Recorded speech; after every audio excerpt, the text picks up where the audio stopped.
All right, everybody. How y'all doing? I know you can see some familiar faces in here. Oh, nope, I'm not muted this time. We did it. We did it. First time in, I'm not muted. Let's go, baby boo. All right, today with us, we have the one and only PBZ coming out of the Indiana, Nashville, Tennessee, Kentucky area. And it's gonna be a blast. I'm really excited to have these guys on here. But before we get started, there are a few things I want to mention. We have this past weekend, we had our first event, the Virginia seating event, where Murder Inc. took first and TSA took second. That is going to be leading towards our event April 23rd. Coming up very soon, April 9th, is going to be our first major in California. Really looking forward to getting out to True Aim in Roseville. And it's going to be a really good time. And I'm going to thank my sponsors now. Before we forget, we have Blowback Masters, Vendetta Speedsoft, Loco Airsoft, and Take One Airsoft. All right, let's get these guys in here and see how's it going. What's up, fellas? We are live. We are in here.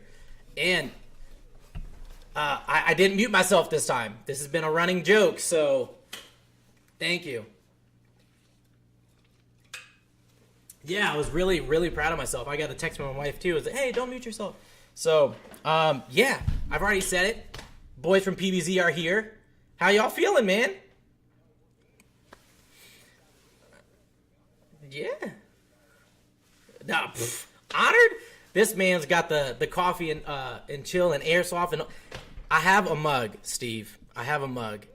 I have, well, I shouldn't say I have your mug. I have a mug. I have a mug. It says, introverted until you want to speak about airsoft.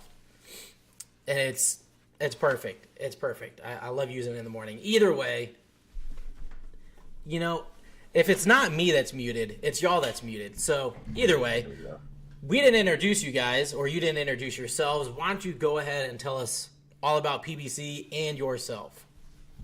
Which one do you want to go first? Esmond, you're on my screen. You're to his right, yeah. So I mean, just. Well, shoot, I don't even know where to start with PBZ. I mean, we just started as a group of homies playing at our home field, and one day me and Steve. What was that home field for you guys? ACS Airsoft is our home field, and me and Steve were just chilling out front. We were on I think our lunch break or whatever, and I seen a post about SYG going to Nashville. I looked over to my buddy. I was like, Steve, we gonna go to Nashville? And he said, yeah. We got a group together and we played our first tournament, and PBZ just kind of formed from there. Now, correct me if I'm wrong real quick. Y'all's first tournament was the same one that we attended. That's SteveQB. With SYG and Nashville. With SYG, yeah, Nashville, yes. Very first one. I don't know if y'all know this or not. So you guys gave us, or one of your squads, however many people you had, PBZ gave us our first L and put us in the loser bracket early. We were not happy about it. Like we drove 10 hours to go play airsoft and put our foot on people's throats. Mm-hmm. So our whole mindset had to change. We ended up getting second, but it was crazy. That's good though. It's to run through the loser bracket like that's always kind of intense. So let's give you guys the end of the night, right? So we went against MNR, whatever, and we won. I think we lost that first set in the finals, but we played all 5 games. Either way, we were gassed. We got back to our Airbnb, and our buddy Bert, he was cramping when we got to the Airbnb. Oh God! But it was his calves, it was his feet, but it was so sporadic. We'd just be sitting on the couch, and out of nowhere, he'd be like, "Oh my God! Ah! Oh my!" It was hilarious. And he decides, you know what? I need to go smoke a cigarette. I'm gonna step outside. I'm gonna go smoke. And we're all telling him, dude, don't do it. It's not a good idea. He takes 2 steps outside and just immediately vomits. And we're like, this is awful. But we had to wake up the following morning and hit the road, and that was rough. I'm super grateful my wife was there because she drove the first 5 hours. I was out. Yeah. Yo, what? 10 hours we've done. I think our farthest drive so far has been like 3 and some change. 4 shot zone And is furthest one. 4, and dude, it was killing us. Like I think me and Steve did it, and we had to do it in shifts. Like I took the first half, and he took the second half. I couldn't imagine doing it again. I will say, like, once you start driving the longer distance, everything underneath it does not matter. Like, I've done 2 weekends back to back. It was 2.5 hours one way, and just like, fuck it, it'll be fine. When you went to Rhode Island, you're like 6 hours, man, it's nothing. Who cares? Yeah, oh, dude. Yeah, our Nashville trips are a little over 2 hours for us, and it seemed like, I mean, we do it in the time we're all vibing and having fun in the car. It don't. Yeah, it sounds like it's. That's us for Valhalla. When we go to our Valhalla trips, they're 2 hours for us, 3 for some of them because they're in Maryland, but it's not that bad. Anyway, enough about us because people know who we are. This is for you guys. So you guys got started at, you said ACS. Mm-hmm. You guys just kind of formed together. First tournament was at Nashville, the one that we played in against you guys. Mm-hmm. And then from there, how did you guys continue to form, grow, add new players? What was that process like for you guys? It was interesting. Our process was it was homie based because like we had already basically been a team. Mm-hmm. We had all played together already, and just not really a title. Yeah, and we shifted. I mean, I could say for us, I mean, a lot of us know us as a SteveQB team more than anything now. I mean, Jacob right here, he doesn't even play SteveQB. He's more medicine based, stuff like that. But we have them guys too. But once we played that tournament, something clicked, and we did not stop. We have played literally every month, everything we can. And we have taken enough ass whoopings through the way, but man, we love it though. It's awesome. The community has been great of people we've met. And it's just grown. So now, I mean, I know even for for me, I mean, it's literally a lifestyle. Airsoft is my lifestyle now. It's, about everything I do. I mean, other than my regular job, you know? So it came a good thing. But like he said, man, the team base, we were just all homies, just kicking it. And then, I mean, we still recall the chat room, you know, that we have on Facebook, just like, hey, what should we call each other and stuff like that, just give up the team and so on and so forth. That was before the tournament when we got that name. And anybody that doesn't know, when you hear PBZ, I've been asked, what does that mean? It means Paducah Boys. With a Z. I mean, literally Paducah Boys. And we're just from Paducah. It's nothing crazy or sporadic. It's very simple. Like you said, ACS is the home field where we all kind of, you know, same blood and same mud kind of situations of coming up. And now we try to go everywhere and try to, you know, play where we can, when we can. And it just something about it. I mean, and we played our first one. We played y'all in Nashville. We only had PBZ. And then I think it was either our second or our third tournament. Then we had more of our guys. We was like, all right, well, let's have A and a B. And some of the players have switched out since our original. We're not even the same original. I wasn't even at the first tournament. First tournament we did, I wasn't a part of. I think for the first one, it was me, Esmond, Shane, Bobby, and Mason. Yeah, on that and Josh was the sub. Josh was sub. So, yeah. And then we picked up a couple players since then, which we've only picked up TJ and TJ, our most recent was. I think Mason was the first person that I met on your team, if I remember correctly, and it was like public play before the tournament started. Mason's a good dude. He is a solid, well-leveled head guy. Does he look like Drake Bell and he's kind of tall? No, it wasn't him. I'm trying to think who it was. I can't remember who it was. I mean, I met most of you guys because we all, you know, we chit-chatted and had conversations here. At Nashville, his nickname is Drake Bell because apparently he looks like Drake Bell to them. So.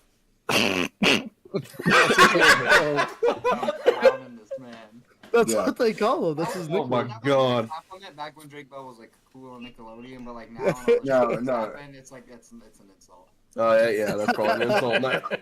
That's a strong insult. Jesus. So where do you guys see yourself going this year?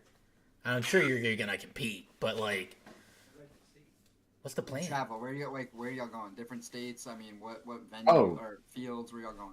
I mean, No, different state. You mean?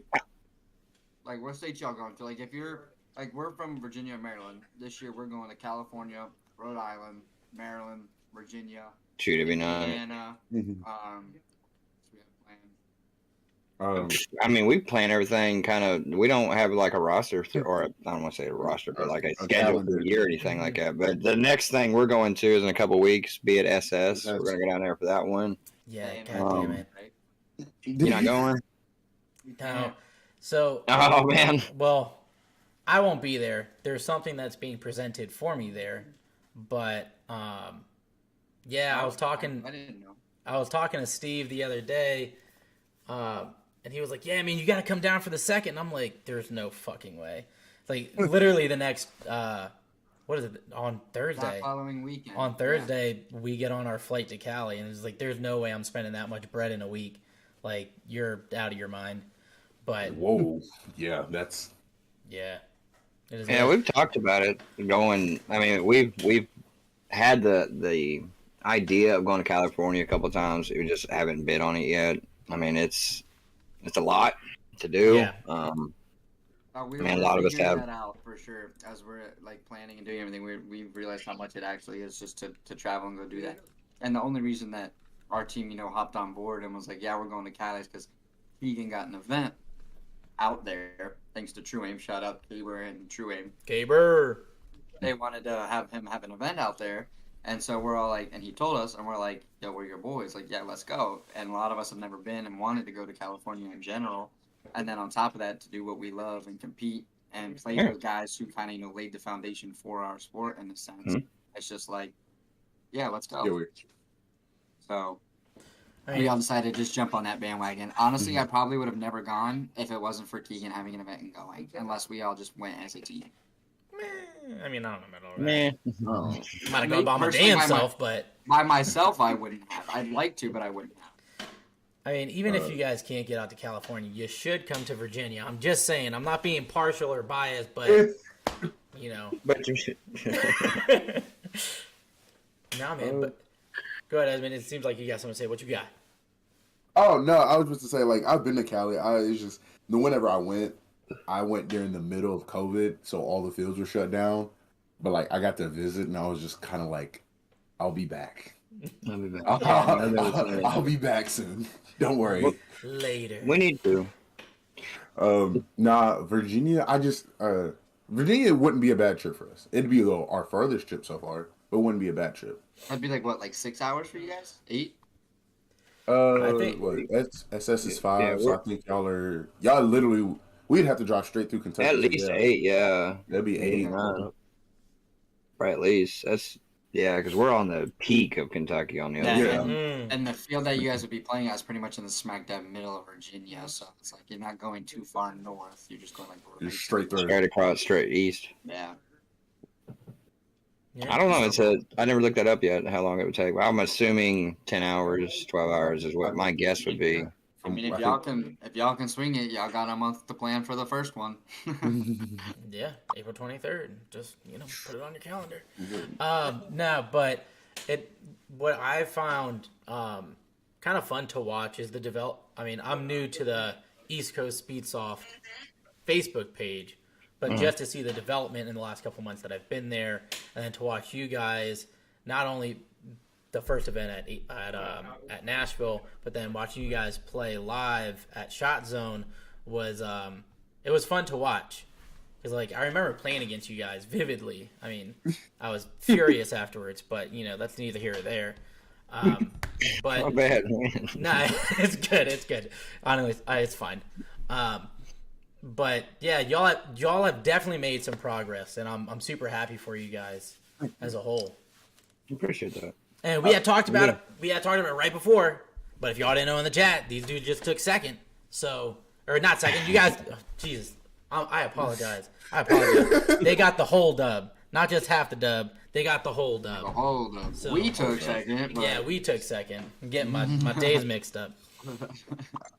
No, what I was gonna say about that, like with Keegan saying that when we got so mad, because I remember a couple of y'all players telling us like, we haven't done this before at all yet, and like we had already played in a couple, and so like when we got up there and we lost, I was like, "Are you guys fucking kidding me? We lost to a team who hasn't done this shit yet. Like, what are we doing? Get our shit together. We drove 10 hours to play. Like, what's going on?" Yeah. And then we have to That's bounce good. back. I mean, even stuff like that, we think of that. I think that night it was 18 teams, if I remember correctly, that night. Yeah. We finished out 5th, I think it was. We're never playing before. First time doing it. That's it really was good. just 5th for your first time. Like, fifth for the first time. to almost podium. Like, if you guys had just, like, won 1 or 2 more games, like, that's literally what the difference of it was. I think it was, and we beat Revelation that night, too. Which Yeah. surprised I really a lot. They placed, like, 3rd or 4th that night, right? Yeah, they just come back. I don't remember so much, but I remember they come back because they were still there after we left. Yeah, so I think MNR got first, we got second, and I think it was either SYG's like pickup thing. No, because they got out early, didn't they? It was either Slaughter or Revelations. Oh, I got third and fourth. It was Slaughter. Revelations got 4th, and then you guys had 5th. That's what it was. So like to be up there and beat them, right, and like a team that could have been the podium like on your first time it speaks volumes. It's just like you have to fine tune things, right? It's like you know the skills there, you just have to fine tune it. And so far, those guys have started to get on the right track. You got your first place, so that's where it all begins, you know. Like I remember our first season, we sorry if you guys can hear me. He's on his Xbox next to me. You're right. But I remember our first season, we had like the second place curse for so long because we got second at Nashville, we had second in the one before that, and then we had second in one of our other openers or our events, and we were just like, oh my god, like this is close. And then we finally pulled our first win out at the championship event. Always a bridesmaid, never the bride.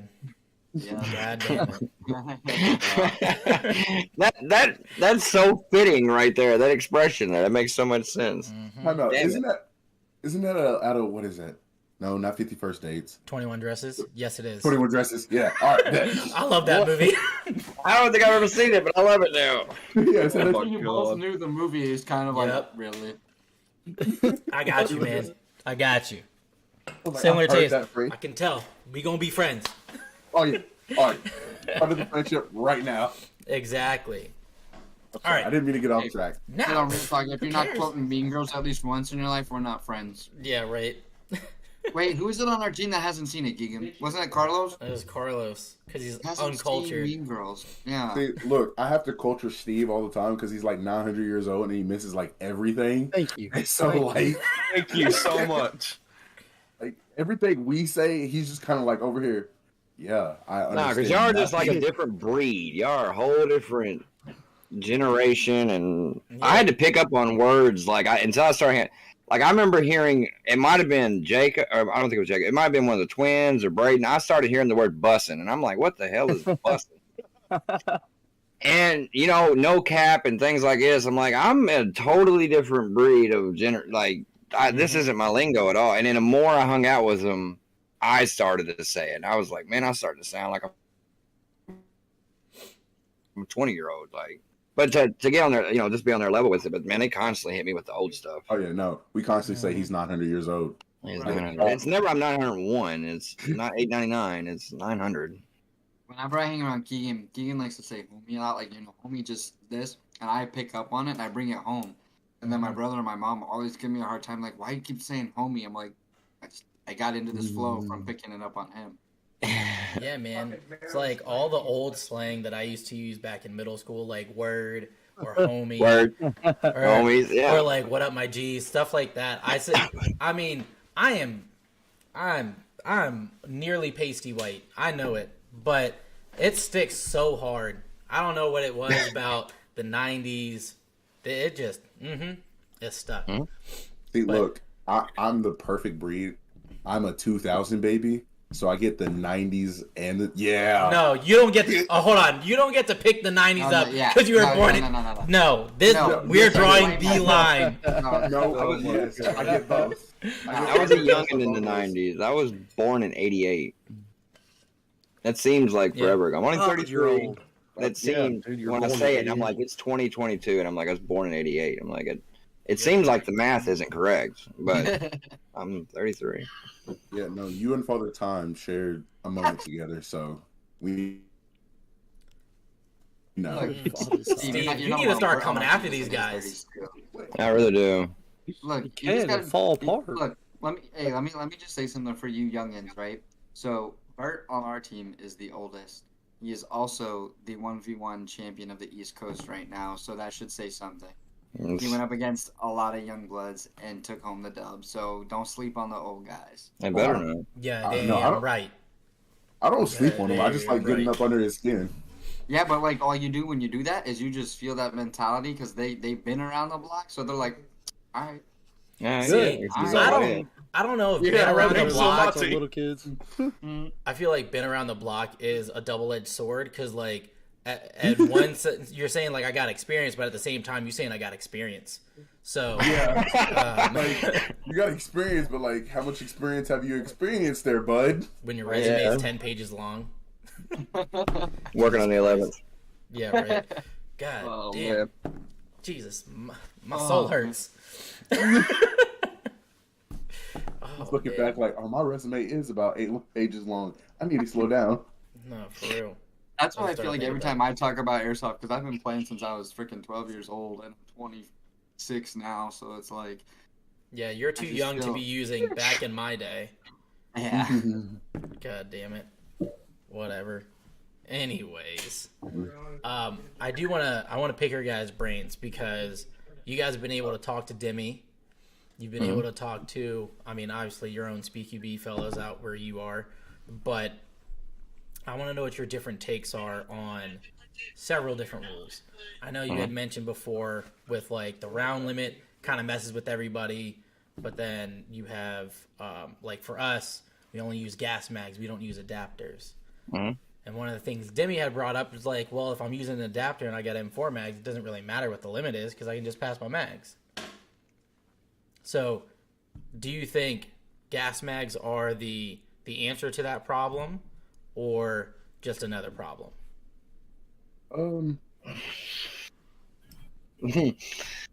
I don't know. I know situations like I don't know, like a rule that they threw on us at Nashville last week, or not last weekend, but the week before.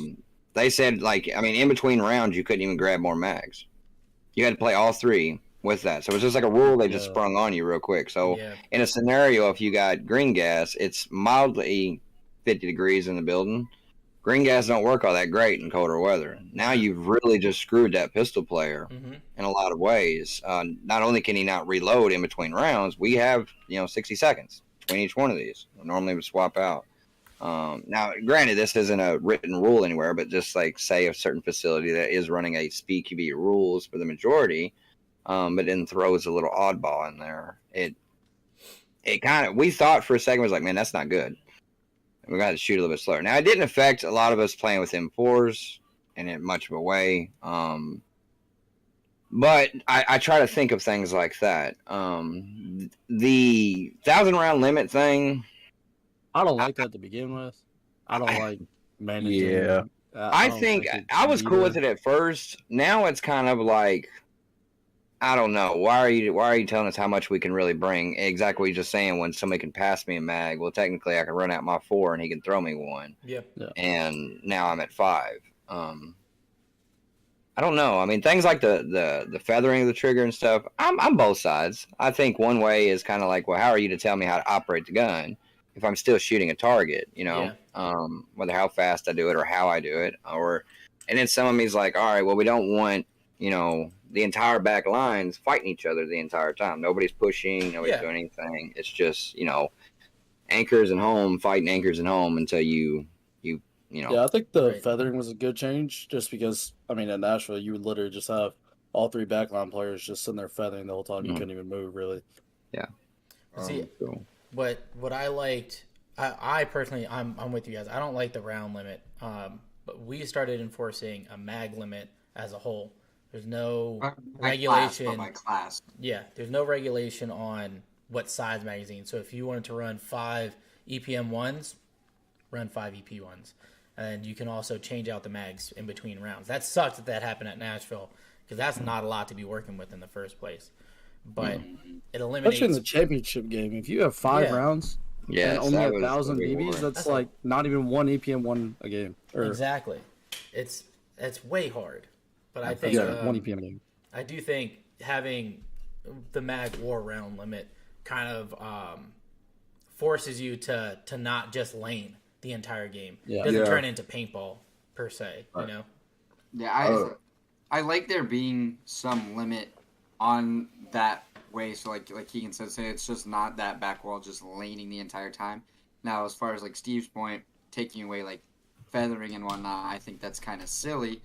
But I don't want to be biased or stir up trouble here when I say this, but it's probably going to spark some sort of, when I do. But like there are players, I'm not going to name names or teams or anything like that, but there are players who secretly run binary and then feather. And so like they try and get away with it. So I get it I understand it in that sense. Like if you're like taking away feathering so that somebody who's running binary isn't basically shooting full auto, like I get it to that point. So I think binary should not be allowed at all. I agree with that. Yeah, I don't agree with binary. But as far as like open hand feathering or doubling the trigger or doing whatever, like I don't think that should be taken away because it's like I don't like as a player who thinks mentally, right, when I'm on the field or tries to. I don't care if you can shoot fast as shit. You still gotta hit me. That's very true. You still gotta peak right. Your body still has to be positioned right so that I don't hit you. But I can one tap you easy. You can sit here like this all day. But if your BBs are going in a streamline and you're not moving, you're not changing elevations, you're not switching sides, and you're just spraying that like as you know I'm there, and you're like, ah. Like, all right, cool, man, low shot, damn. Yeah. Or like you're shooting low because you think I'm here. Oh, come up high, boom, you're done. Like it's a mental aspect at that point. So like just somebody going like this doesn't affect me, right? Like now in the same token, if you got like 3 guys on one and they're just bunkering the shit out of the dude, I mean that sucks, but but some people can pull clutch moments out of that too. They can and they can it's like holy shit, and it adds an excitement factor. They're like, how did he escape that, right? So I don't hate the feathering like being loud. But I do like the mag limit because in the same token, like it forces you to play that mental game too. Like if I got 5 mags on me and I'm a pistol player, I'm running green gas only, I know I can't be crazy about who I go against. I gotta pick my shots. I gotta be smart. And I gotta make my shit count. And then that also makes me in turn think about my movements, right? Like where I am on the field and when I advance and when I don't. I can't just go bah, bah, bah, bah, bah, and go to the next cover. Like I gotta be smart about it, and and then in turn I have to rely on my teammates. It's a team sport, so if I have that mag limit and I know I can't just go brazy on the trigger, like I gotta rely on my dudes, and that's the point of the sport is to communicate and rely on your team, and that's one thing I actually do like about what they do in the NSL over in Europe. Is Keegan actually is the one who informed me of this. They require 2 pistol players to be on the field at all times, and then 3 rifles. Like that is their qualification. Like you have to have it every time per team. And so, that's what Demi was telling us with the pistol players like that, which is I think that's pretty interesting. It is very interesting, and it really it really brings a lot of fight to the center too, having to push up. It really does, and keeps all the from just being backline, everybody just spraying and praying more or less. Yeah, it does keep it very interesting. I'm not opposed to it. I'm not. I mean, we even little things where they was talking about the flashlights, and I was like, well, right now I was able to use a flashlight. And then more chatting on that and thinking of it, it's like I'm okay with flashlights being gone. I'm okay with that, just on the blinding of that because of the ref situation kind of conversation and stuff like that. On the individual, I don't care too much to blind him. I don't really care if it's the player, but I agree with the ref. What if the ref is standing there? You can't see anything. It's too sketchy. I'm like, all right, cool. If it's going to cause problems, pitch it. I have no problem with letting go of the light. But being that's something mandatory or not mandatory? what is it? Tracers, mandatory or not mandatory? How do you feel? Mandatory. I think it should be mandatory. Mandatory. That's Has to be. for the refs too, to see if there's an actual hit, because you can be lighting somebody up and not telling. I mean, Nashville is a fairly dim room. I mean, somebody's shooting, I and think not to Glow mention did it, well there, which and is it kind of keeps the. I mean, now this is going to come down to each player's professionalism, but somebody that's thinking that they're hitting someone else, but they're not shooting tracers, you might be 2 foot to the right. You know what I mean? Like you have no. You like, might not actually be hitting them. players. Yeah. So, and it can cause, I guess, problems on that. So, I just think it should be mandatory. It's Yep. Now- And it is in the CSL, our league that we play in. So, Yeah. it is. Yeah. Tracers are mandatory. Cool. All No, around. they went mandatory at the East Coast event, and it made it night and day difference there. Because I think that was our first tournament that it was a mandatory working tracer and tracer BBs no matter what. Yeah. Like it was like I think 25 deducted points from per player that didn't use tracers. And There was one tracers. team that, and they got away with it for a second, and then I think No, the they first didn't. one- No, talking back to them, they they knew they didn't have working tracers, so it was like automatically. I think 1, 2, 3. I don't remember the team. I can't even remember the name of the team. It was like It was 4 like- of them that didn't have tracers. Yeah, so it was automatically Yeah, 100 points. Yeah, they got. They were already in a negative 100. I mean, So- at that point, what's. Like, They're yeah, in one plan. like at that point, you like the only way they Yeah. could win every match is like killing everybody on the team, not having any kills of it, like no losing anyone on their own team, and No, then, just like flooring it and Yeah, getting a yeah, cojones they- bonus with all of them there. Like it's basically. They would have to full sweep every team with no deaths. Yeah. yes, Yeah. Like they'd have to have a Cinderella story. yes. Mm. Yeah, Mm-mm. it Yeah, was- good luck with that one. Yeah, it's not happening. Like,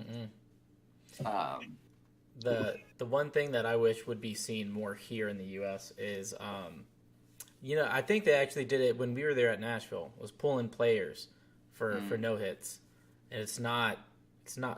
I mean, I could be wrong, but it's not universal here in the U.S. just yet. I don't know why. It doesn't make sense.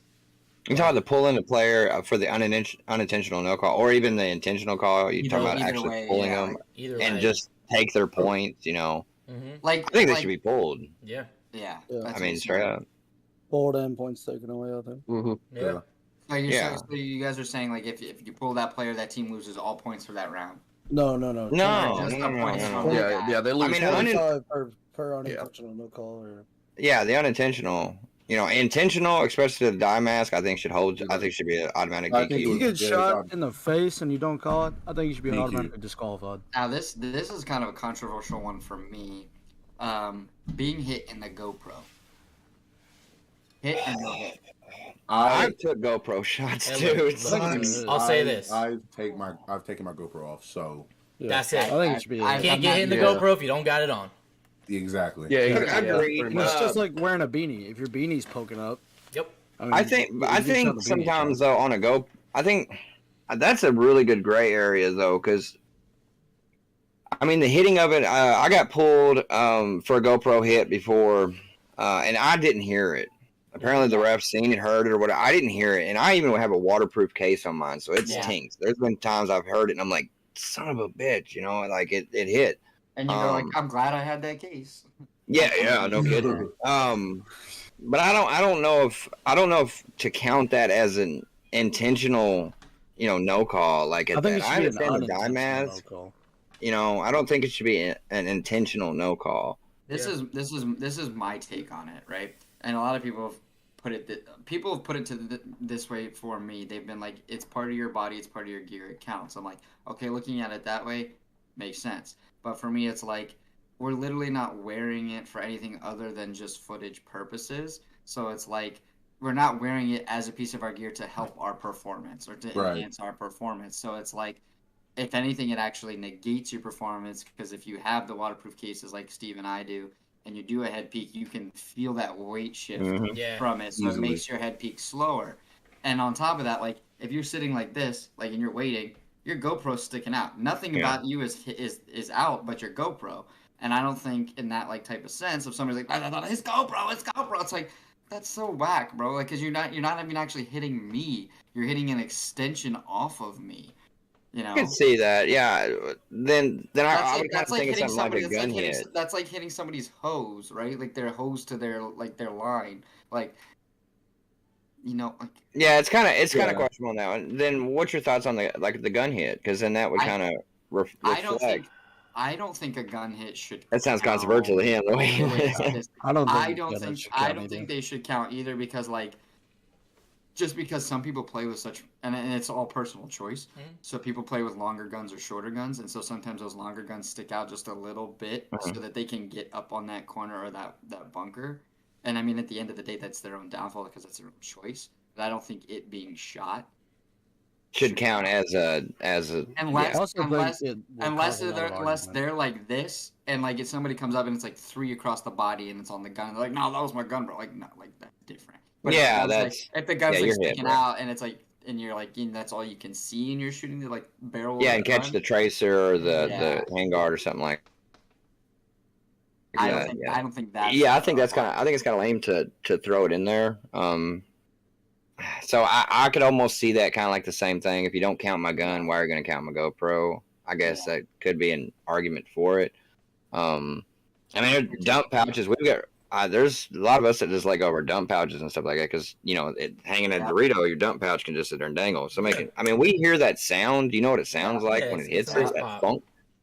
But if you catch the corner of it, they're like, all right, well, you're hit. You didn't feel it, but like, bro, you hit something like. But all right, I'm out. You know what I mean? Yeah. In one of our practice tournaments that we had in Rockville, Maryland, my teammate Patrick was playing against me, and. I had gone X, but I like slid weird, and the way I went into it, like my dump pouch like flapped out as I was sliding in. I was already behind the cover, but my dump pouch wasn't at the moment that he shot at me, and he hit that, and then I went in, and I didn't even hear it. And then he was like, he came up to me like, Jacob, I hit you on the way into the X. I was like, no, you didn't. He goes, no, like your dump pouch was sticking out, and I shot that, and I was like, I didn't even know that my bad. Like I would have called that, but from that point on, I was like, nope, no more dump pouch. Yeah, like, I'm not taking a risk. See, no, go ahead. I was gonna say. So like going back, like each tournament, I personally like slimmed down. So like our first tournament, I had a dump pouch. I got hit in the dump pouch one time. I think I literally the next round. Yeah, it was off. Next round I ripped it off and I was like, nope, I don't even need it no more. Mm-hmm. And then. And just realistically, how often are you using them in SteveQB? So like on the front, you're tossing your shit anyway. Yeah. Played a tournament with Steve launches his across the field. Like I'll be sitting there and I just see a That's mag. That's a $35 mag. I slide my mag across the floor. He slides them. I do. Dude, I drop mine on my feet. I just don't want to fall or if one of y'all push up to where I just was and then you slip on that mag. I'll leave it there for you, B. I might come pick it up. Might have 1 or 2 BBs in it that I might need. Right. That's something I'd like to see. What? Like somebody just pick up a mag, like just be out and be like, "Fuck." Hold up, I've done that and it's worked out in my favor. I've never told anybody this, but it was a random mag at the bunker I was at. I was out. Look over and I'm like, that might have BBs in it. There's a mag. Throw it in there. Had exactly enough to get the guy out, and I'm just like, I can't imagine E not having mag to shoot. All right. Oh no, that's not common at all. Oh no, tragedy. He's always asking for mag. Give me a mag. Say we need a story. Look, all right. So at ACS, but you got to listen to the full story. At ACS, I'm the guy, literally the laning guy. Like no one, if I got this lane, no one's coming down this lane. You have to physically go all the way around. And so I use a lot of mags doing that. No. Look, bro, the domination game at HTK last year. Do y'all remember when SYG did the night game domination? Well, we was there. We played on red, and me and him were pushed all the way down. We're all the way in enemy territory, hiding behind this fire truck looking thing. And he's asking for mags. I'm running ARP9. He's got M4. He still had the best of me. Even that, he takes a high cap out of his pocket, pulls my mag, spews them in the high cappa, and then found a way to do it just to sit there and shoot more rounds. out of my ARP9. I thought I was safe when he was He running had a it. drum mag one day and shot 25,000 BBs in one day. I think that was SEMO. No, that was at ACS. Was it? Yeah, it was like whenever he that's first 5 bottles. I believe the first time he had his gorilla, he was like, "Oh, I got binary." Oh, Oh. yeah, I remember that. That'll do it. Yeah, I He remember was that. like, "What I are was you like- doing, man?"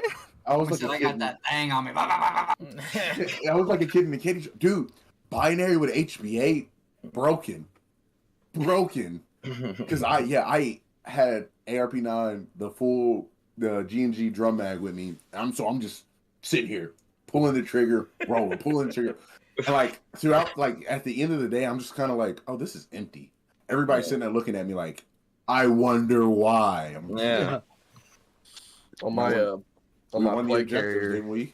I keep an extra magazine on the back specifically for For Esmond. Esmond. Yeah, I've done it. Specifically. Like literally, everybody on the team carries one mag. Yeah, specifically we've all for this kind of person.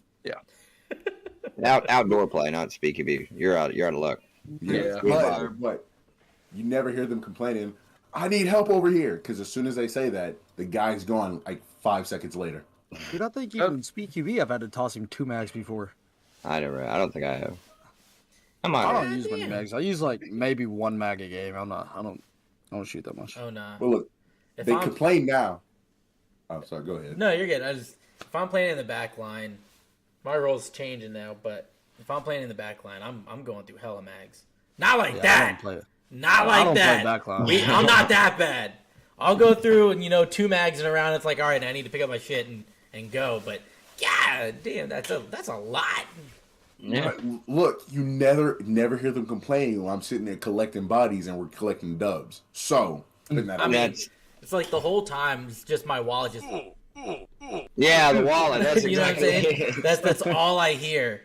That's a later problem. You don't think about it then. That's a later problem.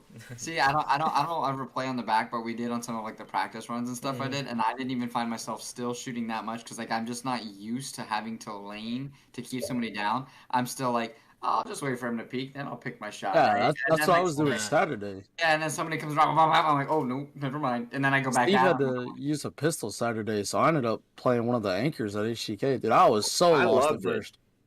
I had loved to it. like switch up everything I was doing to start laning, and it was wild. Speaking of pistols, I'm gonna give a real quick shout out to our sponsor, Take One Airsoft. JT, if you guys need any pistol parts, go hit him up. Take One Airsoft. He's got a bunch of stuff coming in. He gets stuff from other companies too. He gets LA Kappa parts. He gets Unisoft parts. Cow AIP. He's got shit all the time. So if you're looking to replace parts, get extra parts, by all means, And go if check you're him at out. any of our events, he's coming to all of our events with all of his merchandise. So Yeah. you'll have replacement parts just in case. Just to hold up. Somebody named LA Logan's asked about Kappa. paintball builds and the games, and I just want to say that I love them personally. Mm-hmm. There you go. Yeah, I'm all for it. Yeah, like, so this goes back to our conversation with Mags and, like, not Mags, but getting hit in different various parts. As, like Esmond said, the more I play, the less I have. Right now, I literally just have a chest rig, no backpack, and I have my paintball grip. And if I'm not running that, I have my pistol, run my mags in there, can run my AEG, doesn't matter. But for me, honestly, I make it as black and white as possible. And I only think of it from, like, the producer standpoint and the ref standpoint. I don't want someone to have to make, like, a judgment call if they're getting hit in their pack or their dump pouch, whatever it may be, whether it be intentional or not. It's like, look, if you hit me, you hit me. Whether I felt it or not, it's black or white. Get pulled. Sorry, you gotta go. Yeah. But for the gun hits, I was making a weird-ass face. I was making a weird-ass face because I'm so torn. I'm so torn. It's like, yeah, I'm getting hit my gun. Like, it's not my body. But then there's the GoPro. Oh, but Keegan, what about... Shut up. I get it. Like, but I think... who was it? Anthony? Anthony. He was saying that they're counting gun hits now, too. So, yeah. Yeah, NA started picking that up a while back ago. Except these last 2 tournaments, I think, they was like no gun hits. Which it didn't. I ran on my rifle. I ran a 7-inch rail anyway, so it wasn't much just to kind of back up just a hair. Yeah.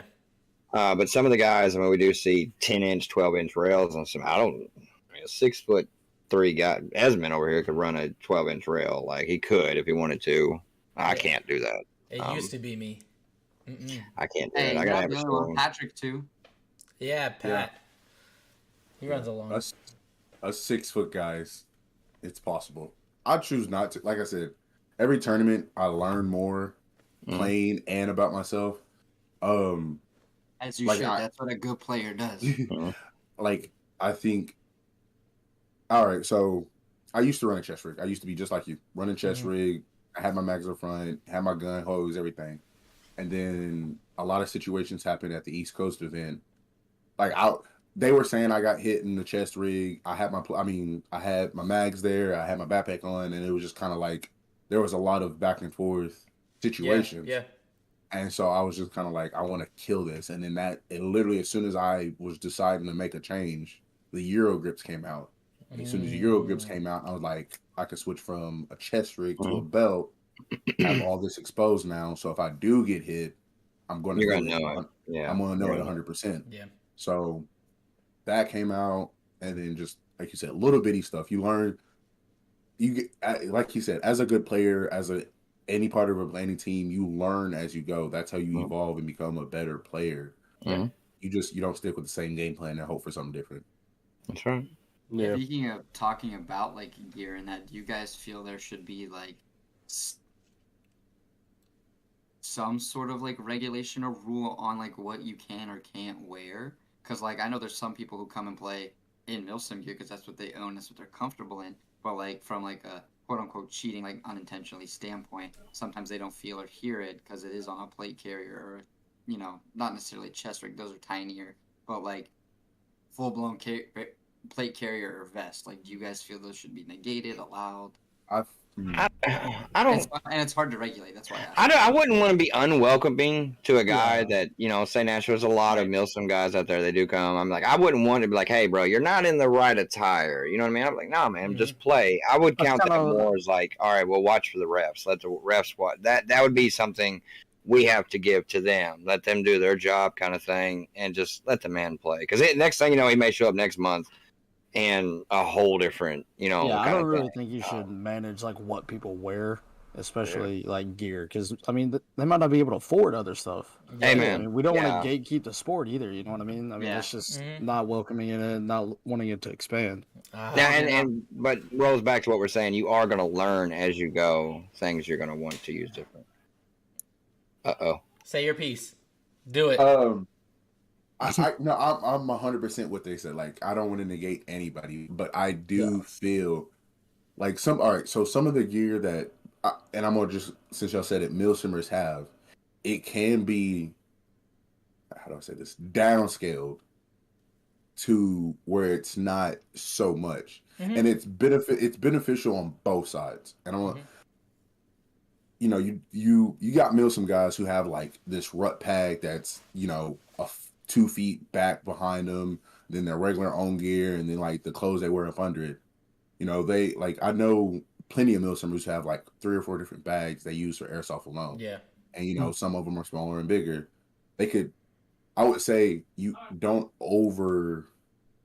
allow people with like overly sized backpacks, and overly sized gear to like hop in and get themselves hurt, because if they have a large backpack, that's easiest for the shoot, and then they're not gonna have as much fun in it. I just wouldn't want to push to the no welcoming thing or make them feel unwelcomed because of the style that they do or anything. No, I'm not. That's my only thing. Yeah. And I'm not trying to. What? My bad. Go ahead. Finish. Keegan, I was sitting there watching you, and I seen both of y'all had you're like this, like the position, like y'all had waiting to say something. And it's gonna. I have Nebula. To stop because I talk a lot, so because they made me think about it. Nebula was a team that we first met at NA. Mm-hmm. They were a stronger Milsim based team, but the gear that they had brought for the SteveQB event, again Milsim, but it was downscaled. Slimmed it down. to fit SpeedQB. I'm not saying you have to wear a Cubby Soft belt or you have to go out and buy like $3,000 worth of gear and get right into SpeedQB. I'm just saying if you're interested in playing that day, just happen to bring another vest that's downscaled to help you if possible. to help you advance to be a better I player. like the It's like point you you're- made where you said not have as much fun, because if they have that stuff and they're constantly getting pulled or getting called for unintentional no Yeah. calls, Yeah. they're not going to have fun. So Agreed. I mean, the way I look at it, it's like you're not going to go to a basketball game wearing spikes. Like you're just not Yeah. going to do it. But in the same breath, we were but they're not fortunate gonna enough tell you to last not wear year. sweats. Yeah, last year we ran like a community event. It's like the rules were really loose. Come with what you got. Come as you are, and we'll play. And that got a lot of people from the Milsom community, just our regular weekend warriors, to come out and just try the competitive platform, and that helped a lot. We have dudes now who have like changed their kits because of them playing, and they're like, you know what, I get it now. I understand why I shouldn't be wearing, this whole freaking kit with, like you said, you got your whole like. We're not going on a trek, my guy. You don't need a tent. You don't need your rucksack. We don't need all We're that. going on a 10-mile ruck Like- march. Exactly. Like you're going literally, I guarantee you, no more than 60 feet, and it's a straight line. And you get to the end. Well, That's your like, first, well, you're going 5 feet first to your first bunker. and Right. not Yeah. here, so it's like to get the full 60 feet, you got to work for it. Yeah. Yeah. That's like Jacob on our team. I mean, I don't even think he's ever even played a round of SpeedQB, but he owns a No, SpeedQB vest. I've played a couple rounds of speed. The first round I played plate carrier, and that was the last round I played in the plate carrier. I immediately, because I've got a Velcro placard on my plate carrier, I ripped that off and just put it on some. I think I borrowed one of y'all's SpeedQB chest rigs, and I just slapped it on there, and I played the rest of the day in that. Yeah. But I Oh, couldn't imagine playing speed and the plate carrier and stuff like that. No, And like what you were saying, having an event. I'm sorry, I didn't mean to cut you off. no, you're good. But You're good. This is all about y'all. Go ahead. having an event where the rules are still there, but they're super loose. But you can literally invite everybody to this event. I wish we had something that like over in our area, because I feel like that would open up so many doors for so many people. Yeah. I mean, Just do it. Just do it. Just put it together. Like if you guys are gonna be at the field, like it's not that simple, but like Yeah. So So- I am sorry. just talk to your field owner, like if you guys are close with them or whatever, like your local field, and be like, hey, can we just put on this event and and have a registration for it like we did, see how many people sign up, and just let them come, and we'll run it. You guys just open the building, we run it, and go about it, and see if they say yes. If they say yes, like just let people play and just run the games like you would. Slowly. It's we've Yeah. picked the brain of the owner where we're at. It's I think it's that's how you have to start. You have to ease in there, but it's slightly. We'll see. We'll see what happens. I don't want to. I think No, I get where it. I guess where my head was going at with the gear, right, is like if we ended up growing the sport to the point where it's kind of like professional paintball or even bigger, and there's different divisions, like I think top tier division considered pro should have gear limitations. Like you can only wear a rig or a belt. Like that's it. Yeah, I could see that. Yeah, and like, but if you're in like the lower divisions, like D4, D5 or whatever, then maybe we allow plate carriers or whatever. Or even just like before the divisions, like the tryout to get into the divisions, maybe then, and then say you do make it. Obviously, not everybody's going to be able to afford the gear right off the bat. Yeah, So if you're Agreed, but fighting your way to be even pro, you should already. but not if you're like Yeah, already this is what I was about pro, to say. yeah, You've but been like playing a you while if you're playing pro. Like you said, I mean, D4, D5, yeah, maybe not have restrictions, but above that, you probably should, just for, I mean, even safety too. Yeah. And I bring that question and I poise it because John, right? That's his name, Keegan? Yep. From the Syndicate. John from the Syndicate, he is working towards making that kind of be his goal at some point, is have divisions of airsofts and players and tracking players' stats and everything, like full-blown, like, professionalism. And I bring that up because like when you start developing those things as that happens, those are questions that are going to come along. Yeah. And I think getting that out in the air now and people talking about it. So, y'all, I mean, we don't have to go over our whole, because he was with us last week. You don't have to talk about the whole podcast there, but yeah, just go watch it. Like, he is running an amateur A and an amateur B this year. Why are you disconnecting? Disconnect. Connect. That's so annoying. Oh my god.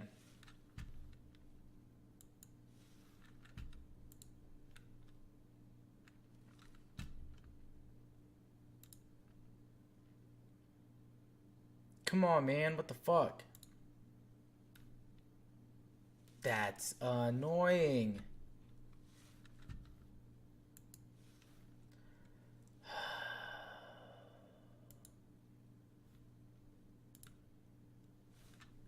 What is going on here? I know I'm offline.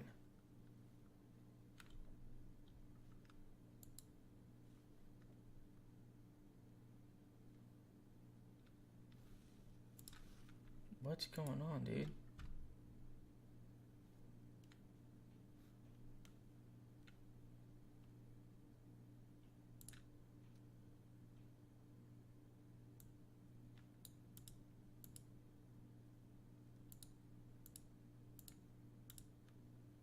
Okay.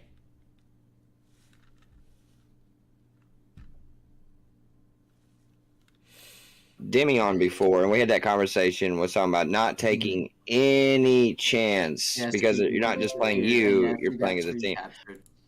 Yeah, we totally got that screenshot, my man. He's Oh, still lacking there. a So 4K. like all y'all were frozen. I was still moving, and then all of a sudden I hear, hold on, we gotta get the screen capture, and I was like, mother. The stream will end up picking back up here in a second. But That's what I told him.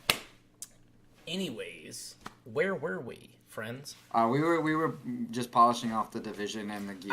Yes. Well, I don't know what I was gonna say about John. You should go watch that podcast if you haven't already.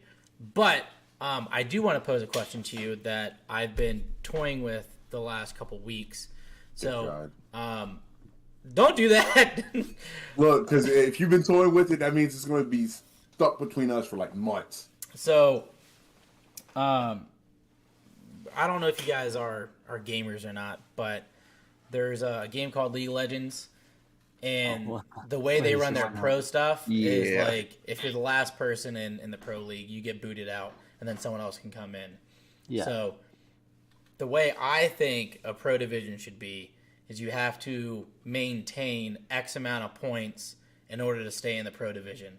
If you don't maintain the points, sorry, You get go back swapped to in Div 1. Division You don't 1. maintain the Step spot. in. Exactly. Yeah. And someone else can come take your spot. Hell yeah. That's fair. Because other than that, you wouldn't. There'd be no way to swap them out as long as them teams always played. Yeah. There really would be no way to kind of just walk out. You'd be like, well, if one of these guys fall out, they just stop. Then other than that, you're gonna have to have a cutthroat kind of situation there. Yeah. And it sucks because, you end up having these teams who are gatekeeping the entire division. It's like, nah, that's not how this needs to work. Yeah. But maybe next year. We'll see. We'll see how it goes. I don't know if you guys have followed Josh from the Syndicate either too much, but I like kind of what he did with the little buzzer in points. I don't understand it enough yet to explain it. I mean, Keegan might. I don't know if you guys have seen it. It's definitely worth going to check out and see how it went because he did a whole event out there in California for it with the buzzer. And he actually was like I think he was the he commentated for a few games. games. Commentator. Yeah. The basic idea is like player eliminations are points, just like SpeedQB, but they have a buzzer in the center. Every time you hit the buzzer, you get it was like 2 or 5 points. But there was a point where he was talking about there was a guy standing right next to the buzzer at a bunker, and he would hit it, 5-second cooldown, hit it, 5-second cooldown, hit it, and they were just racking up points. So it's not even about like eliminating the other team. You can keep that one dude on bunker the hell out of them and just smack the buzzer until the game goes out, and you're just racking up points the whole time. See, That's I don't like that because Yeah, I wouldn't like it either. I see it from my point of view. If you get a big enough bunker for me to like hide behind, I got a pretty far wingspan. So like it wouldn't be nothing for me for letting my guys bunker out whoever is there, and for me to just go tap, wait, shoot some time, timer runs out, tap, wait, and just keep it going like that. Like you got to think just So anything. I'll put it into perspective for you guys why he's doing it the way that he's doing it. At least his vision and what he shared with us is it's from an entertainment value, right? Like if you're on a spectator looking in and you don't know anything about the sport and you don't understand the points scoring, whatever, right? At least you understand that hey, if they hit that button, they get points. That's very true.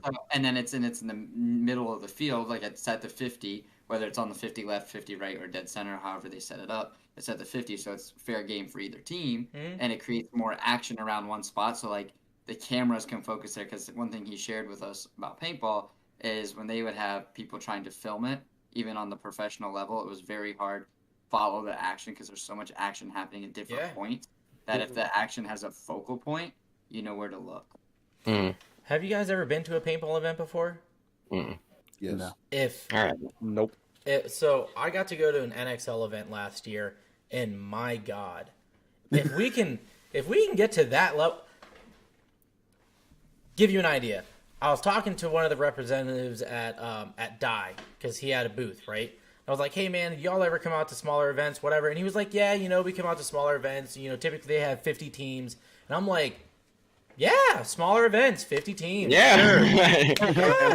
Just to put it in perspective, like they have 5 divisions. You got anywhere from 100 and 150 teams that are playing, the 3-day weekend. The amount of energy coming from there was insane.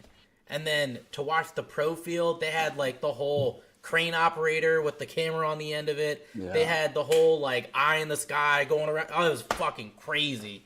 It was so absolute nice to get to madness. that. Yeah. Jesus Christ. If you get a Like, chance, you gotta go.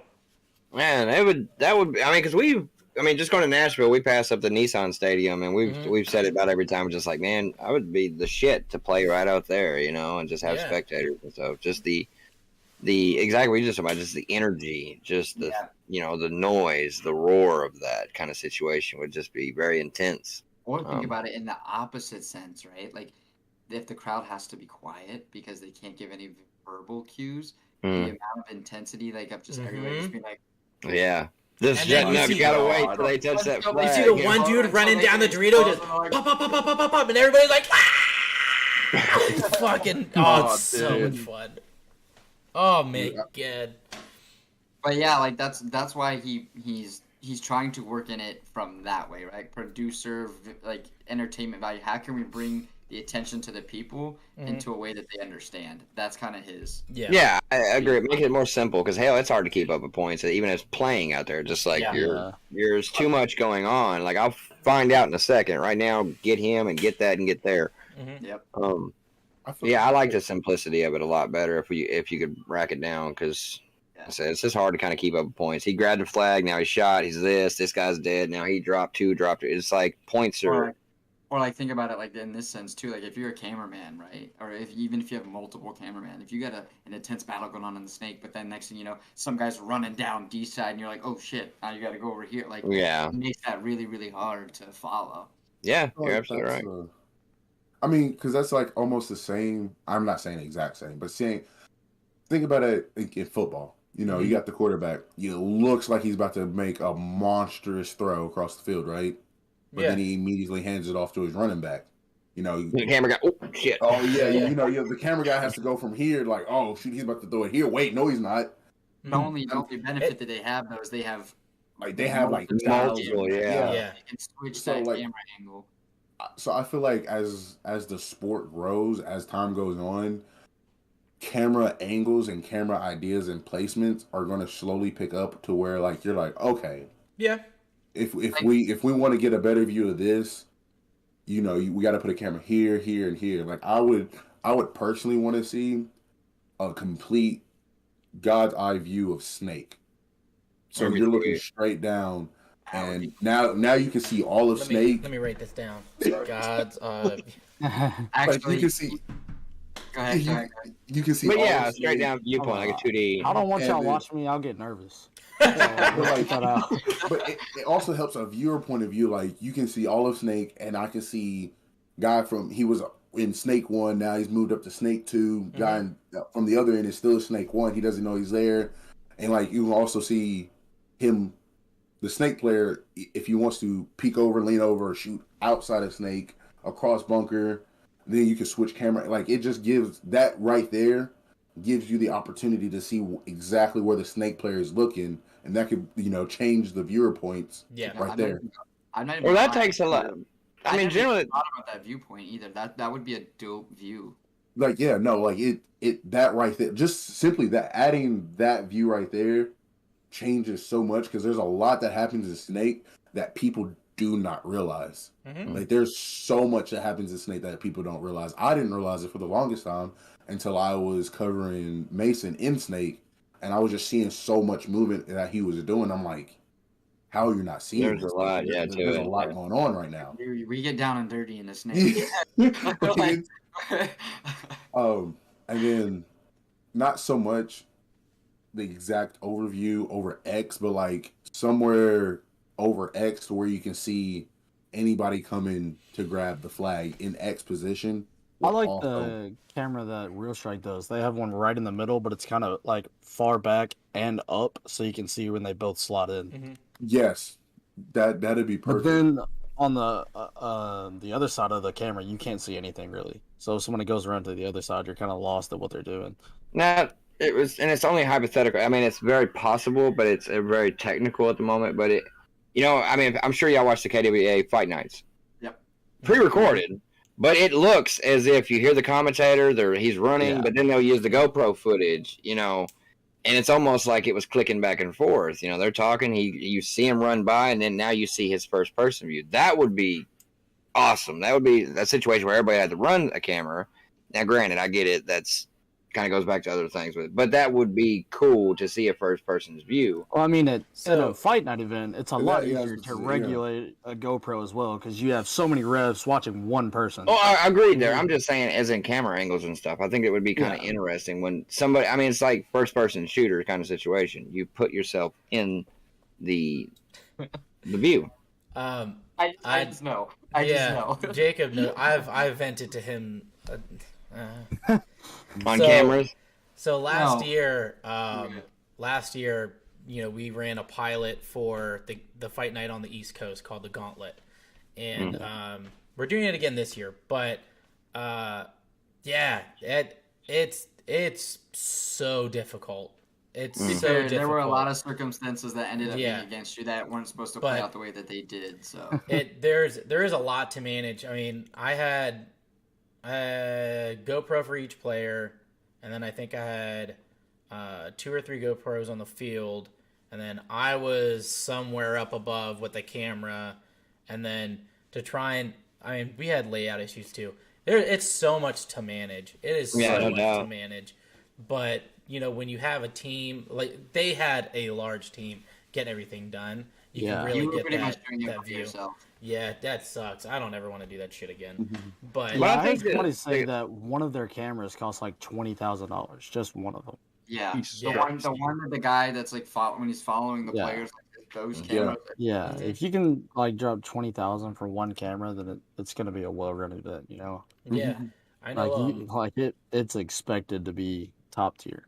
Yeah, but the cameras too are a really great thing, and the streaming picking up I think is really important. We've talked about that before. Just so people can see. I mean, YouTube is a huge platform, and then the more people start coming across it, I'm like, what is this? It looks like, and I say it for what it is. Like, it's people that's not gonna know. They're like, this kind of looks like paintball, and then it gets a little bit into deeper. It's like that's not paintball. It looks like paintball, but now what is that? It kind of tracks the interest there. But the streaming thing, I think, is a good way to spread the knowledge thereof. Funny you mentioned that because we were at the bar after our event, and I got accused of mansplaining from this girl who randomly came up to us. It was a whole thing, but she asked why I was in my jersey. I had this one on, and I told her why. and I was like, I play airsoft competitively, whatever. And she was kind of like no response. And Yeah. I was like, okay, if you don't. What are you know talking about, lady? That's cool as shit. Like, Well, yeah. I was like, well, if you don't know what it is, it's like paintball. You know what paintball is? And she's like, yeah. And I just kind of sat there and I was like, okay, well, it's kind of like that. It's a little different. And then she looked at the guy that was next to me, and she was like, he just mansplained to me, and I was like, you didn't answer me. Tell me if you knew or didn't know what it was. This So shit was like, funny. like, Just You watching should it have been unfold was hilarious. mansplaining, man. See, Yeah. like in Um, those situations, I'm gonna help him out real quick. yeah. In those situations, you just be like, "It's better than paintball." And oh, leave it at that. I always say if they ask, if they're like, well, which do you like better? I'm like, obviously. Yeah, obviously. I'm gonna Yeah. miss it. I remember telling people it's paintball, but it's not paintball. Mm. Did you guys get a chance to watch any of the Gran Canaria Cup? Yes. A Yeah. little bit. Yeah. A little bit of it, yeah. I watched almost all day too. I'm It out. was What? I exciting. feel like I'm the only person who doesn't know what this is. Yeah, because What? you're out of the loop. Leave. What a square. Leave. Lost. Who invited this guy? I'm I'm with you. staying in touch. So, Jacob, let me mansplain this to you real quick. He's got YouTube. There is an event in the Canary Islands with all the Europe teams, and that's really the first quote-unquote NSL event that they had, because they had NSL sprayed all over the bunkers. But Bunker 31, I think it was called there. Bunker 31. Yeah. But the reason I bring it up is because we were talking about the cameras. I don't know if you realized they had a couple of the we called the arrows, the little arrow bunkers, or even some of the X's had a camera in them on multiple spots on the field, and they cut to it a couple times, which is really cool because you could see someone slide in, or like they got way too personal and you see their nose hairs, and it was great. It felt really personal, you know. Yeah, you can basically smell the person. No, for real. No. I feel like if in that situation, if you know the hot lanes, like you know Yeah. where the action is going to be at, you know where to place your cameras. Yeah. Like you still want to place cameras everywhere where you can see everything, but you also want to make sure You got those like, hot spots covered. yeah, you know where the hot spot's going to be. Like you know, Snake is definitely one of those hot spots. For sure. Yeah, man. Speaking of which, that God's Eye view, I don't know if you've ever noticed at Valhalla, there's a Mhm. shelf Mhm. right above the snake. If we Yeah. could get a camera up there, we would have that view. You need a big ass ladder. I mean, Yeah. this little shelf he's talking about is easily like 20, 25 feet up. You know, it's like Hey, but think, who cares, right? Oh yeah, big ass ladder time. but think about the viewing angle. Think about that though. Yeah, I'm It'd thinking be about some my sick-ass ankles. That's shots. what I'm thinking Like- about. I'm thinking about me falling out a goddamn ladder and dying. Well, that's why we leave it. Put That's some why we mattresses down there. But Yeah, yeah, but but that's imagine. the thick ass mattress like at HDK. Yeah, go for it. Jesus. Now, that's why we get Anders to do it. He's got money. And just tell him to go up there and do it. He's a Good lawyer. lord. I'm sure he's covered. He could afford the surgery Please for sure. don't. For sure. The life-saving C5 vertebrae surgery. All right, so apparently I forgot to refresh my page, and there's like a bunch of stuff going on in If she doesn't know, chat. she's not worth another drink. That's good. Speedsoft Australia. Shout out to you guys. What's up, Australia? I feel like that's another area of our sport that does, like, they get recognition, but not a whole lot of people bring them up. Hey, Steve said it before. It was like, if these dudes playing gel ball had some real Dude. plastic, I'm sure they're it- throwing some. Yes, That's facts, man. like yes, that's scary. Yeah, I guarantee you put some serious plastic in their barrel like that when they're doing it with gel balls. I mean, at that velocity, that's what he's talking about before. That thing, Mhm. physics are going to kick in. That thing's going to oval and kind of turn in a different direction. And you got to, shooting 2.8 or even a 2.5 or something like that. The accuracy that they're going to be on point. They're going to be, man, they're going to be deadly. I hope that for them one day. Yeah. I mean, I think it would be cool. Like, I know that it's expensive to have them do that, but to see them travel to some events out here and have to adapt to that, which would kind of suck because they'd have to modify their entire gun. Yeah. Or Yeah. pick up a gun that they're not used to. I agree with that. I'll tell you what. Hey, If these dudes that would start be coming out, it. y'all can use my shit. I won't even play. Like, just take it. I'm almost willing for that too. I'll give up mine for a minute. Go I ahead. got 16 guns. Pick one. Like, No, You but said I you had think what? Hold up, time out. You have how many guns? It's a thing. It's a thing. 16. It's a thing. So all right, let me 16 tell or you, 18. Jacob has a problem, okay? And his Yeah, he issue is mansplains things. he cool. He'll I'm like just the meme of this channel at this point, like of this podcast. yeah, no, like he sees something shiny, he's like, yeah, I could get that. And then he gets it, and then I'm like, so when was the last time you played with this? And he was like, oh, well, actually, like 2 months ago on this Sunday, I'm pretty sure it was raining outside and I was wearing blue pants, but I might have had my pink socks on. And it's like, it becomes a whole thing, and he needs to downsize, but I doubt he ever will. And since he's been playing since like the beginning of Airsoft, he has like some of the oldest shit in the game, and he's like, but it has sentimental value. Like, you can't get, they don't build them like this anymore. Jesus Christ. All right, just because he's giving me shit for it, I'm gonna go ahead and do it. Classic Army, their full metal Yes, guns way back in the day with the Armalite stamp on them and everything. Those things still kick to this day. My brother and I both have one. My brother, he's only ever had to replace the piston in his. Mm-hmm. Damn. That's pretty good. One time. And all he did is switch from a plastic piston to a half and half. Not even a full steel tooth, a half and half. Now, granted, it's not built to play like SpeedQB or be a DSG or an SSG. It's your old standard, like, maybe 20 rounds a second on full auto. But, like, he can crank that trigger for a long time. And it's just going to go. And, yeah. And mine, same difference. I mean, it's broken now because I took it and partied it out for other things. But Hey, they don't build them like that anymore. the Speedsoft Australia said that there's people traveling this year. Where are y'all going, homie? Oh, where you going? Yeah, Where y'all let us going? know. You better tell somebody. Y'all better speak up.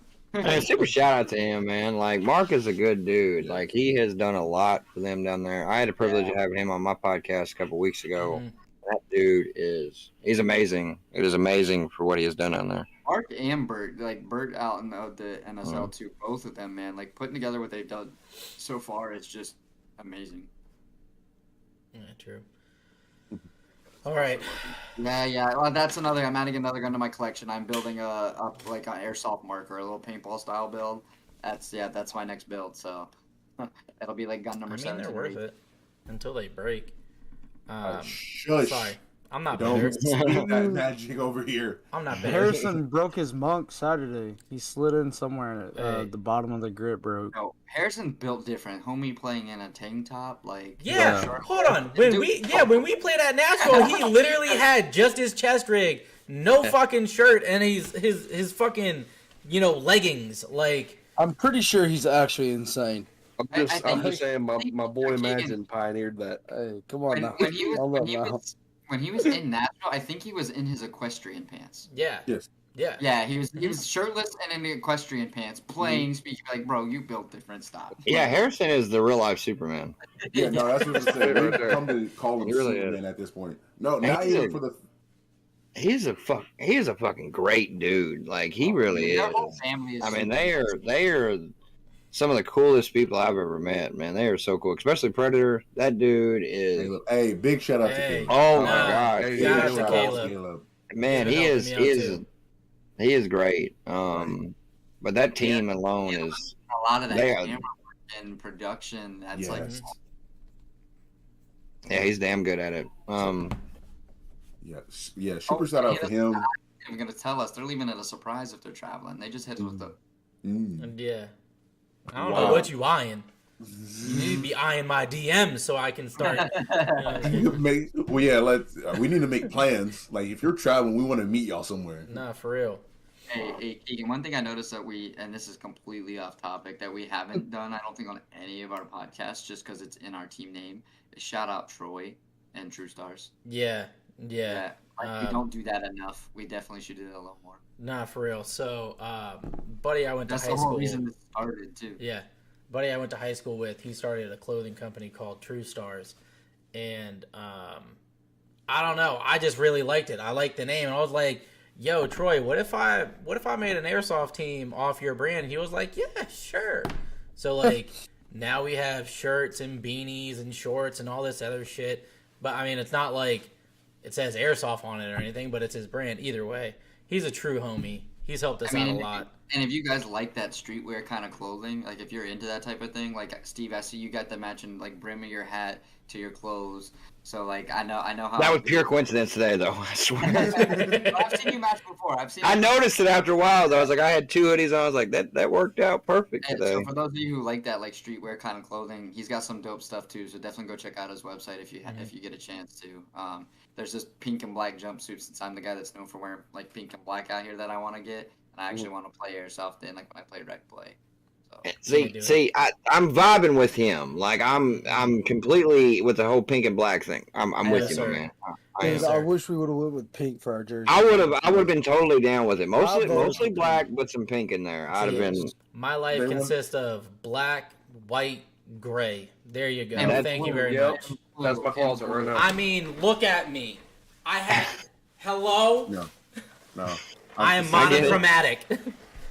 I am consistent of black and red, 100%. I'm normally all black.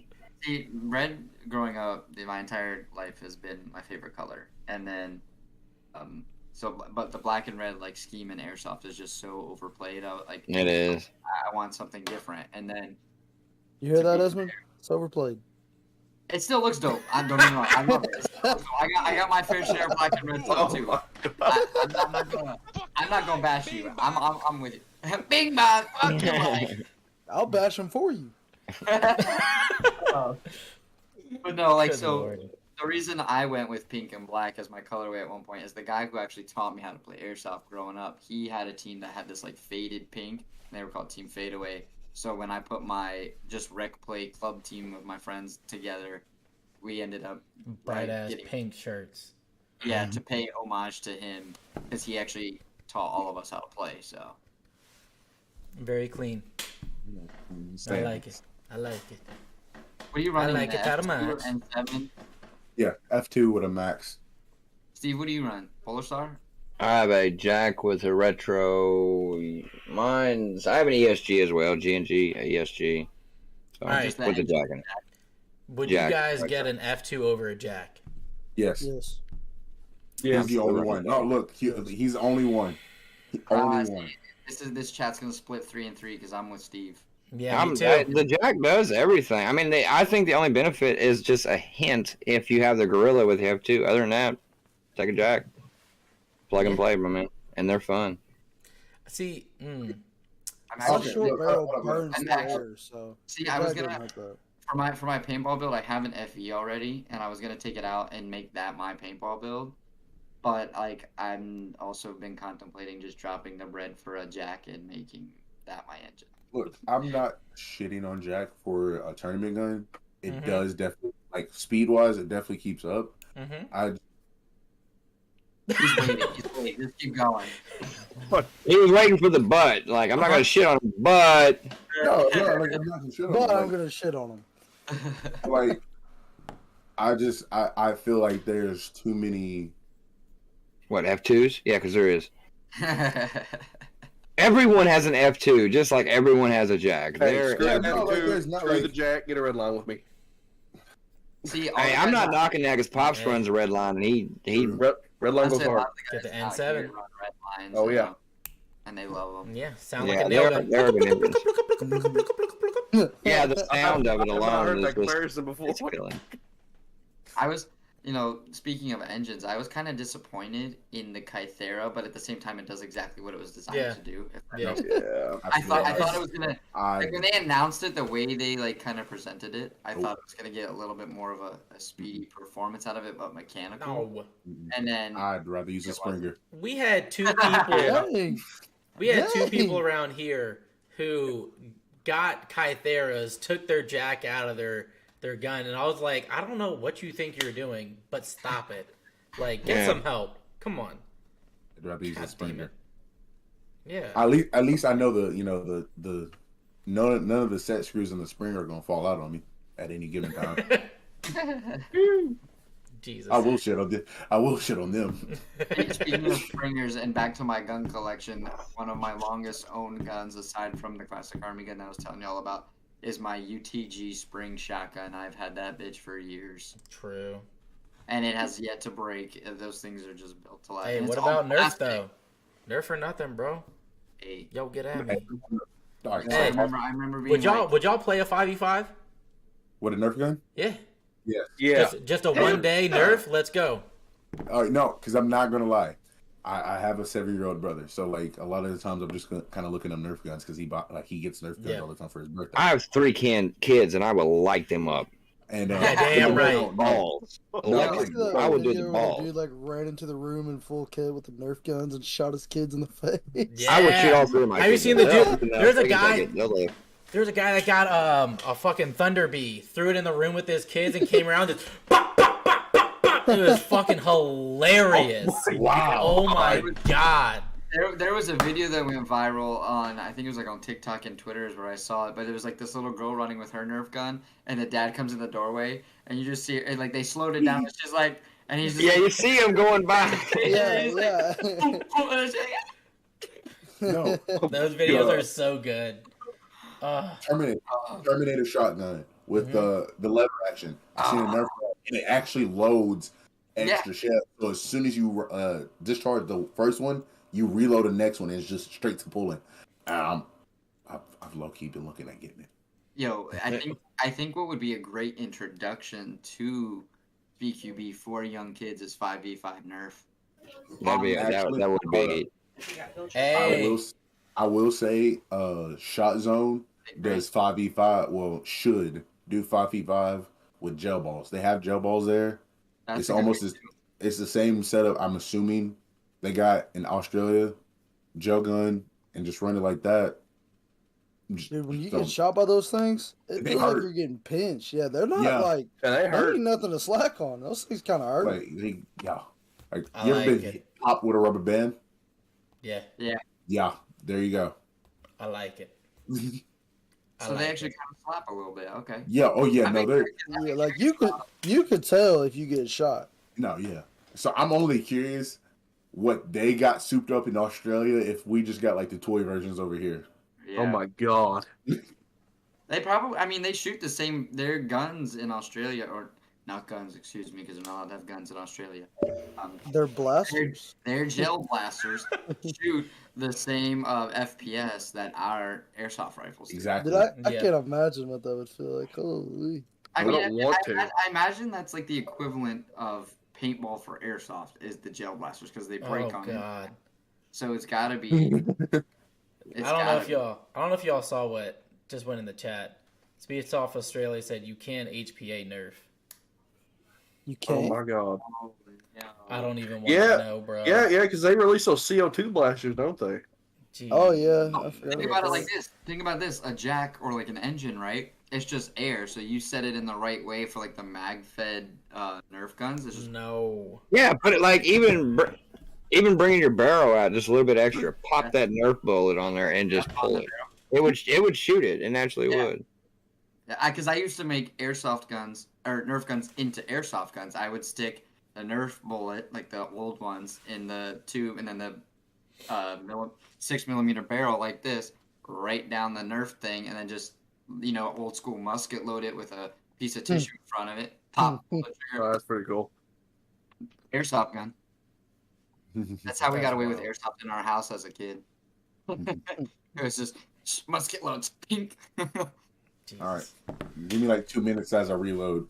Yeah. Yeah, you ought to call a timeout to reload. Don't shoot! Don't shoot! Jeez. We actually, I can see all of us with like Jamie rods just over here, like I gotta stuff this down here. All right, ready. get a whole old school firing line. Ready. Start doing volleys. God damn. Everybody just lines up. Oh man, we've definitely spiraled into a I dark know. hole. All right, before we spiral too far out of control, I'm just gonna call it quits where we are. All right. This rabbit hole's Yeah. gonna go down real south. I do They want. have brands that already have the Nerf guns converted. What? I'm not surprised. I mean, Huh. okay, I'll say this as a last piece because Australia as a whole just wants to kill you, and I'm not surprised if they already have it converted. I mean, you Hold up. got death spiders. I mean, kangaroos. They might look nice, but they gonna kill you. They got Yeah, everything else. Everything, Those are sick. everything Explain else now. in Australia wants to kill you. So Yo, Y'all seen that video of the real dude's shit, dog? Kangaroos are some yoked motherfuckers. They just yeah, I There's a video love of this all dude's of us. dog. This Hey, dude's oh, dog it's- was getting attacked by a kangaroo, and he just walks up to it and starts boxing it. oh yeah, I've seen that. They just, No. Yo, get off my dog. Like, I'm sorry. We got to get a new dog that day. Dude, that's a ride or die right there. We got to get a new dog. We gotta get a new dog. Yeah, I'll look at it. If I had like a little rat dog, yeah, we getting a new dog. But if I got if I got like a yoked dog who's holding his own, I'm like, all right, I'm in here with you. Let's go. Have you seen the claw of a kangaroo? Everything. Yeah, like that's no. I'm talking about on their feet. Yeah. Dude, They're- if you're worried about getting clawed, I'm worried about getting jump kicked into oblivion. That's what I'm saying. Like, if they ever get on their tail and kick you, that's not only the pressure from the kick, you're also getting like basically raptor punched. I mean, I've seen a circus thing where they literally put boxing gloves on a kangaroo and box him. I mean, I'm not boxing him. No. Not I. He was I'll watch. handling, dude. Hold up, how much are you paying? I'll box a kangaroo for enough money. Well, Personally, I do not want my spleen kicked out of my body. I mean, airsoft I isn't low-key cheap. want to get in the so- kangaroo back anyway. Exactly. Yeah, airsoft isn't cheap. All right. Oh, that's another thing we talked about with John the Syndicate in that episode is the cost of paintball versus airsoft. Facts. Paintball is mad. Dude, that's the reason I don't play paintball. It's Yeah. way too expensive. Yeah. I might play paintball, not this weekend, but next weekend. Whenever I borrow my tag and stuff for my 203 launcher, I thought I was going to die. And then now I can't do that anymore. Oh, Yeah, so did that someone kid got you questions. hit. Hey, Before we dip out, I see, chat, I if see, you I guys see. have questions, guys in the chat, if you have any questions before we end the podcast, go ahead and drop them so we can get them answered. If you got questions for PBZ or for the CSL in general, just go ahead and drop your questions.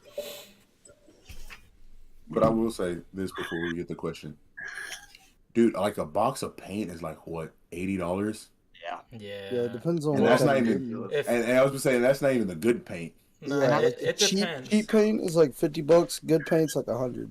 Like, whenever, I mean, the last couple times I've gone to go play, we'll pay admission, you get a box of paint with it, and it'll be like $80 because you're getting admission along with But that everything. depends on where you That's go. true. Yeah, it does depend on where you go. But you're right. If you start, buying extra paint or you want good paint, like, it's pricey. And then on top of that, this is what kind of bothers me too.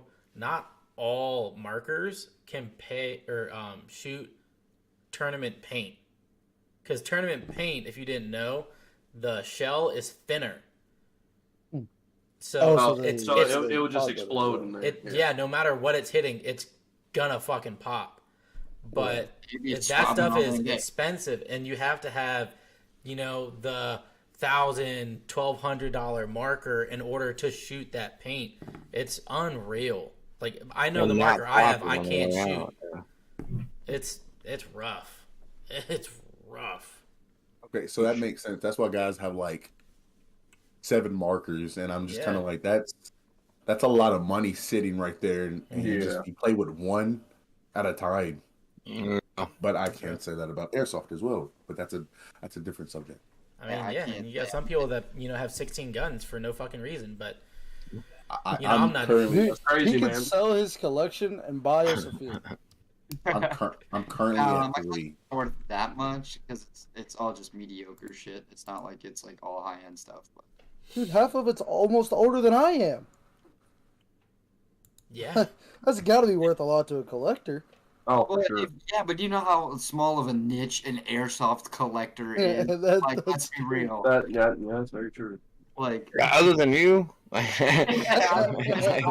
can There's maybe other name, ones? I can maybe name 3 others that I know or have come across. All right, I so think Well, the question never came through, so I Yep. guess we're just gonna go ahead and end it. yep, this is gonna be it. So you guys can't hear the music, but I get to hear the funky music. Maybe next time. But I want to thank you guys again for joining us. It's absolutely a pleasure, and